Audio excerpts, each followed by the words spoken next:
मज़हबन मुल्क में माण्हू मुंझाया,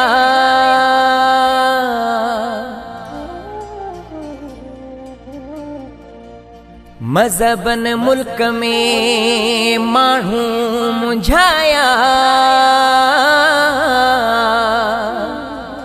शेखी पीरी बुजुर्गी बेहद भुलाया,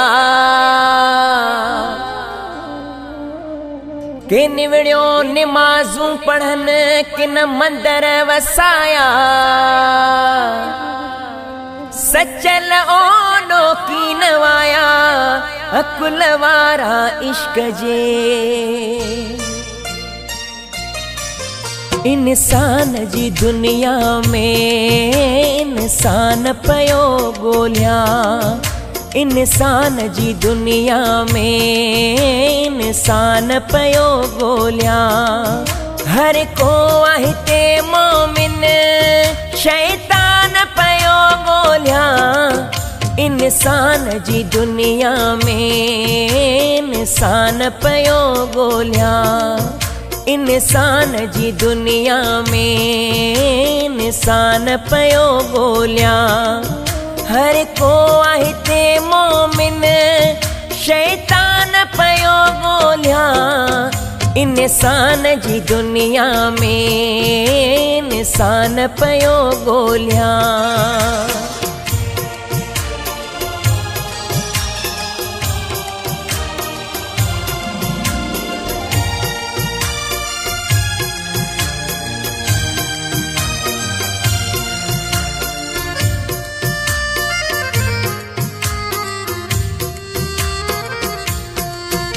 फिर कन में वंजल मुस्लिम हर को तो चवे मां सचो।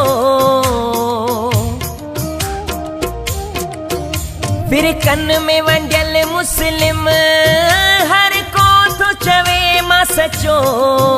जह का तो खणी पुछजे ॿियनि का तो चवे बचजो। हित आहिन सब हक ते बेईमान पयो गोलिया। हित आहिन सब हक ते बेईमान पयो गोलिया।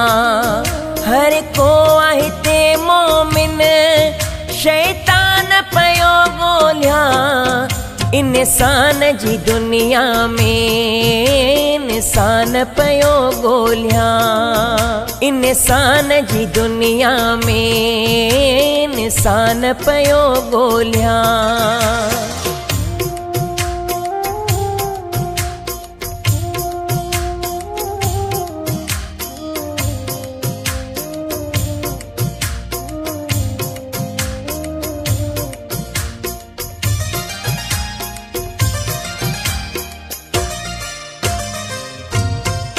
सब आदम जी औलाद, सब खालिक जी खलकत। सब आदम जी औलाद, सब खालिक जी खलकत। हर को तो मने रब खे, रब साथ करे मोहब्बत। को राम खे गोल्हे मां रहमान पयो गोलिया। को राम खे गोल्हे मां रहमान पयो गोलिया।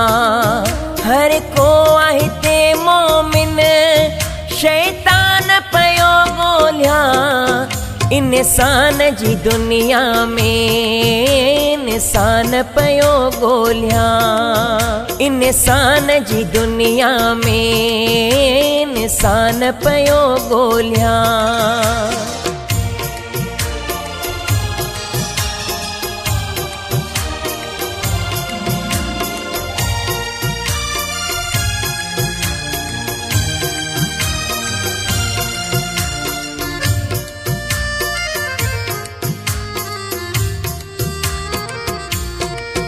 जेके ॻाल्हियूं बुझजूं आहिनि कंदो ख़ालिक ख़ुदि ज़ाहिर।